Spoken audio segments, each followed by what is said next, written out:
Vest. This is a must-have conversation when we're doing a show from the floor of SIBO, which is the home of options, and a show that's geared largely to also advisors in addition to our retail audience and trader audience and pro-tail audience, because Vest is, and Jeff, you guys have been a foremost leader on asset class, I guess we'll call it, of targeted outcomes, buffer funds, and more. Thanks for being here, Jeff. Yeah, great to be here. Good to see you again, Oliver. So tell me, is when you started this business, did you think it was going to grow as fast as it is right now? You guys are supervising or attached to at least 50 billion in AUM right now, right? Yeah, I mean, we started in 2012, so it was a slow, long slog until and then recently, like in the last couple of years, the target outcome space really hockey sticked. Right. I think the advisor community really saw the benefits associated with downside protection, and especially the benefits of options in that case as well. Yeah, that hockey stick is what I'm referring to, which is appropriate for an options conversation. There's a lot of convexity in the chart of your AUM. Why is that? Is it because advisors want to have an array of options? Literally, do they see what individuals are doing as the options boom post-COVID, kind of force advisors to think about how to use options in their own approach and their own business model? Yeah, that's a great question. So a lot of these strategies have been around for years, right? Like the first structure note of, let's say, in the buffer strategy, was introduced over 30 years ago. In 2010, there were buffer annuities. And by introducing it in fund form, whether through ETFs or mutual funds, it solved a lot of the drawbacks that may have come with, other types of delivery vehicles, even options themselves. I think Cerulli Associates did a research piece several years ago on why don't, let's say, financial advisors or investors, for that matter, hedge using options. And the two biggest reasons actually surprised us. The number one reason was compliant, meaning the compliance burden sometimes with trading options, and scalability. Meaning, when you buy a stock, you buy an ETF, you can put in your portfolio and it'll kind of do its thing. Maybe you rebalance once a quarter, but with an option, you have to trade it every, let's say, 30 days, 60 days. But by having it inside an ETF or a fund, we are able to trade that option now for the investor. And so now it can be scaled, right? It can be, you can rebalance once a quarter. You can put it in an asset allocation framework. So while these solutions have been around for over 30 years, even like as simple as the put spread collar has been around, by packaging, by combining, let's say, something like ETF technology and option technology, then investors can really easily access these types of benefits without having to trade them themselves. The thing that all that feels like it reconciles easily in my head. The part that makes me scratch a little bit is when you have a market that's been so persistent and a bull market that's been so long running, and every dip that keeps getting bought, where's the demand coming from for folks that are more interested in protecting downside, which is largely what these are about? Correct me if I'm wrong, because if there is a big strong rip to the upside, the price of those options is going to work against you a little bit if you don't realize that downside.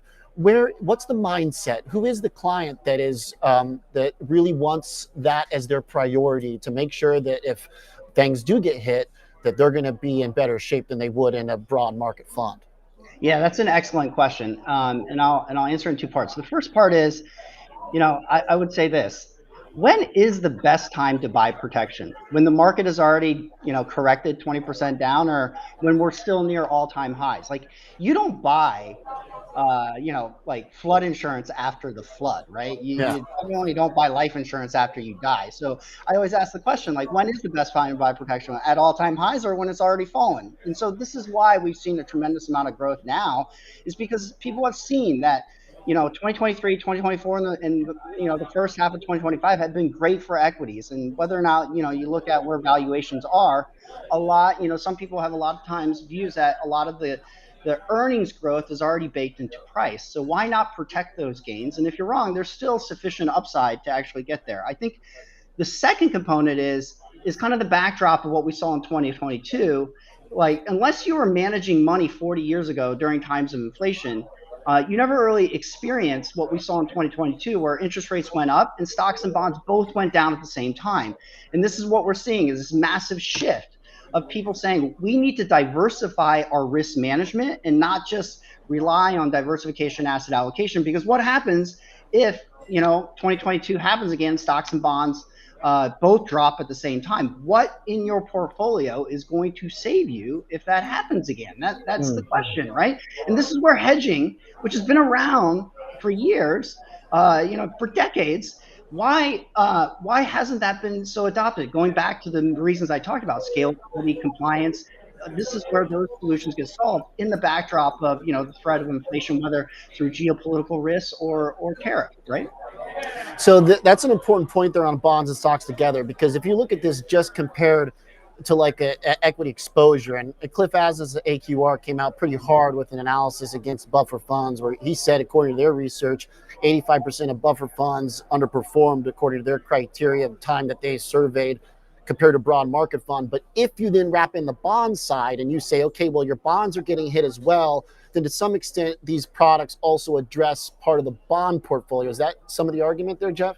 Yeah, that's right. I mean, the problem with trying to compare a particular strategy versus a kind of historical ex post, because you essentially have the luxury of knowing historical data, right? And it's a very common kind of methodology of saying that, hey, you know what, I'll mix equity and cash. Well, first off, investors are not going to just put their money in cash and equities as investment. Their existing portfolios are stocks and bonds, right? That's what you're comparing to, because you want to give your clients actionable advice, how to actionably improve the actual investments within their portfolio, not theoretics, right? Like, hey, hypothetical with historical data, like if you had invested in this much cash. Well, that's because you have the benefit of hindsight.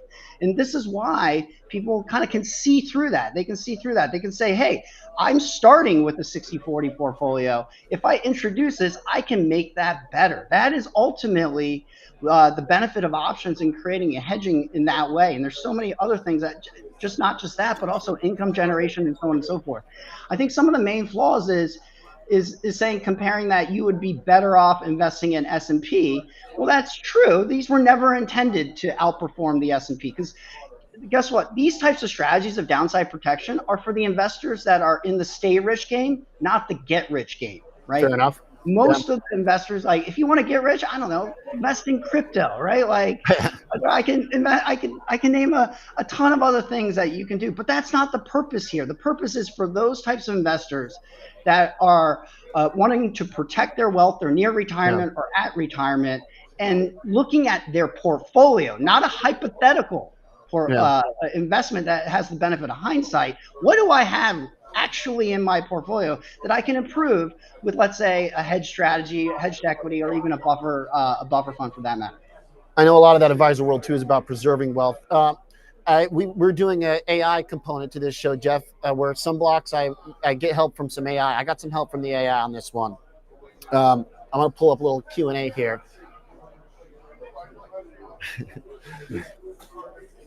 So here's the question that I asked, which was, how do the buffer ETFs compare to structured products, hedged equity funds, option overlays? Because you've got competition in some of these other assets. And it said, I'll read it pretty quick. Buffer ETFs give you downside protection in exchange for capped upside. We talked about that. They remove the counterparty risk associated with structured notes. Unlike hedge equity or overlay funds, they're rules-based, so there's no manager discretion. Okay, that part I think we all agree on. That's a good point.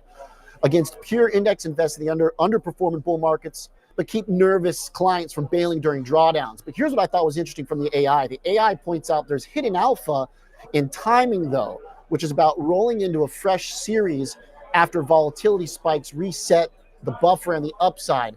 Give me a last thought on that, though, because isn't there a timing element to some degree, too, when the buffers are specifically set for durations of time on how I am, as an investor, locked into that fund during that time? Yeah, I mean, there's definitely an ability to have better performance if you time the trade correctly. However, I would say if you're looking at it strategically as opposed to tactically, these types of strategies can really benefit a portfolio. Yeah, absolutely. You can seek better performance by tactically timing the trade, which we've seen several clients and investors do those types of trades. So you get the best of both. We actually have strategies that allow people to both act strategically and tactically. So not saying one's better than the other. I think it's great, especially we build these types of tools because these are the things that investors want, to be able to express a tactical or even be able to invest strategically. Both of them are available. I think both of them are great. Jeff, let's continue the conversation again.